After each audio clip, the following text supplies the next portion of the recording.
మన హిందూ సమాజం ఎట్లా ఉంది, ఎంత ప్రమాదంలో ఉండమంటే గత 2000 సంవత్సరాల నుంచి ఎంత ప్రమాదంగా లేవు.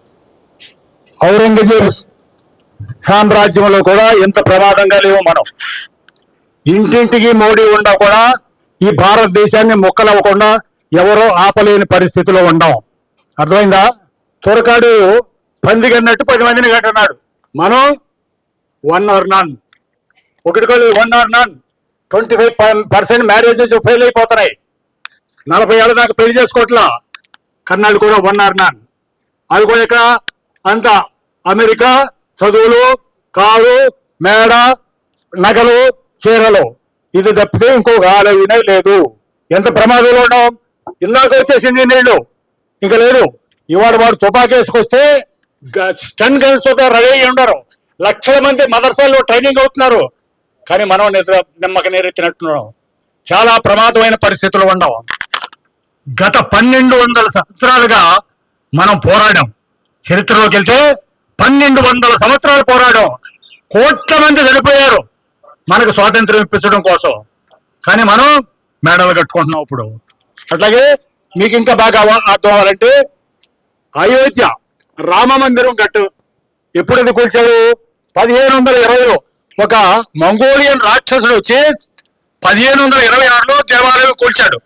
అది ఒక్క ఆలయం కట్టుకోవడానికి మనకు 500 సంవత్సరాలు పట్టింది. అది కూడా మోడీ ఉండబట్టి. మరి ఏం చేద్దాం మనం? ఇప్పుడు కూడా ఇందాక చెప్పాను అసాధ్యం అని, కానీ సాధ్యం ఉంది. ఎట్లా అంటే శివాజీ ఒక్కడే కదా, జిజాబాయి ఒక్కటే కదా.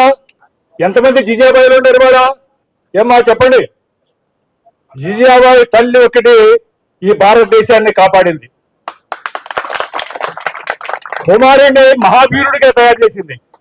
ఆయన ఉంది 5 అడుగులే శివాజీ. కానీ ఔరంగజేబు ప్రపంచంలో అత్యంత శక్తివంతమైన సామ్రాజ్యం. ఔరంగజేబు సామ్రాజ్యాన్ని సగం లాగాడు. మరి మీ పిల్లల్ని అట్లా తయారు చేస్తారా? అట్లాగే గురువులు, తల్లి తర్వాత గురువు సమర్థ రామదాసు, దాదాపు కాండదేవ్, వీళ్ళిద్దరు, ఈ ముగ్గురు వలన తురకల నుంచి భారతదేశం రక్షించబడింది. ఆ తర్వాత ఎల్లాడు వచ్చాడు. వాడు ఇప్పుడు ఇందాక ఆడేమో పంది కన్నట్టు కంటున్నాడు, ఈడేమో రోజుకి ఒకడు ఎత్తుపోతున్నాడు, మన సమాజంలో మతం మారుస్తున్నాడు. కానీ మనం అందరూ పోతుంటే, మన ఇంటి పోతుంటే మనకెందుకు లేమనుకుంటున్నాం.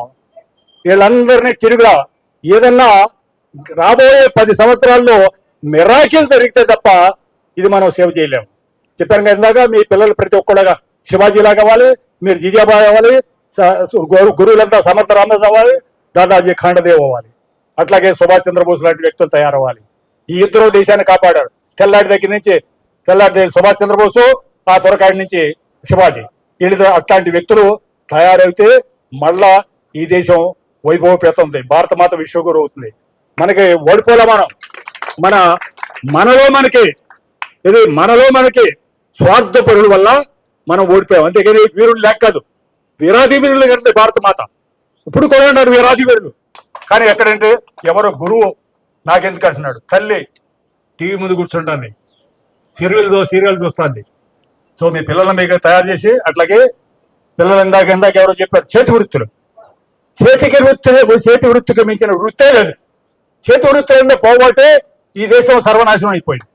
చేతి వృత్తుల ద్వారా ప్రపంచంలో 37% వ్యాపారం చేశాం.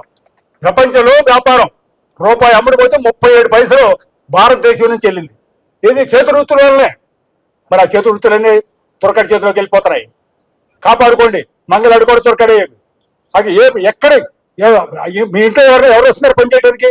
పెయింటర్ ఆడు, ఎలక్ట్రీషియన్ ఆడు, రిపేర్ చేసేవాడు, A to Z. మనవాళ్ళు గవర్నమెంట్ ఉద్యోగాల కోసం చూస్తున్నారు. అక్కడ గవర్నమెంట్ ఉద్యోగం ఎంతమంది దొరుకుతాయి? 1%కి 140 కోట్లు. ఎంతమంది దొరుకుతాయి? 1 కోటి లేదా 2 కోట్లకి. తదిమంతా ఏం చేయాలి? వ్యవసాయం చేయట్లా, చేతి వృత్తులు చేయట్లా. మరి ఏం చేయాలి మనం? వాడు ఏం చేస్తాడు? ఏమీ చదువుకోకుండా కూడా వెళ్ళి నెలకు 30,000 40,000 చంపాలి. ఒక కార్పెంటర్, నేను కార్పెంటర్కి ఉద్యోగం చేయ, ఇప్పుడు మన తలుపులు ఏం చేస్తాము, 1,500 రూపాయలు కూలి.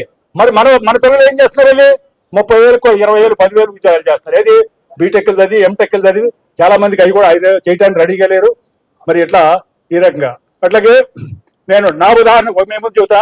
నా ఉదాహరణ నేను చెబుతున్నా. మీ పిల్లల్ని ఇట్లా తయారు చేసి, నేనేమి చదువుకోలే, ప్రపంచంతో వ్యాపారం చేశాను. ఫస్ట్ 5వ తరగతిలో చిన్న పరుగు పందెం పెడితే ఓడిపోయా.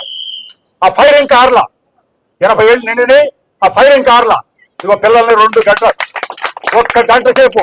ఒక్క గంట సేపు ఆడిస్తున్న పిల్లల్ని వాడు 99 సార్లు ఓడిపోయినా సరే నేను గెలవాలి, ఇంకా నేను ఎన్నోసార్లు ఓడిపోయా బట్ ఇంకా గెలుస్తాను భారత మంత్రి గెలిపిస్తాను అనే చేయి వారికి ఏర్పడుతుంది. ఎంత కష్టమైనా సూసైడ్ చేసుకోడు. ఇవాళ మెరిట్ స్టూడెంట్ కలెక్టర్ సూసైడ్ చేసుకుంటున్నాడు. దేనికంటే చదువు, వాడు దేశానికి భారం, దేనికంటే చదువు మనకి. సో పిల్లాడు ఎప్పుడైతే ఓటమి చూస్తాడో గెలుపు కోసం ప్రయత్నం చేస్తాడే వెళ్తాడు. సో అట్లా ముందుకే ఒక్కొక్క మెట్టు పైకి ఎక్కుతాను. అట్లా ఎక్కాను నేను. అట్లాగే 5వ తరగతిలో తప్పాను ముద్దబ్బాయిని చదువులు, నాతో పాటు 3 వంతులు తప్పారు. కానీ 11వ తరగతి వచ్చేవారికి 11 మంది బాయ్స్ లో నేను ఒక్కడనే పాస్ అయ్యా.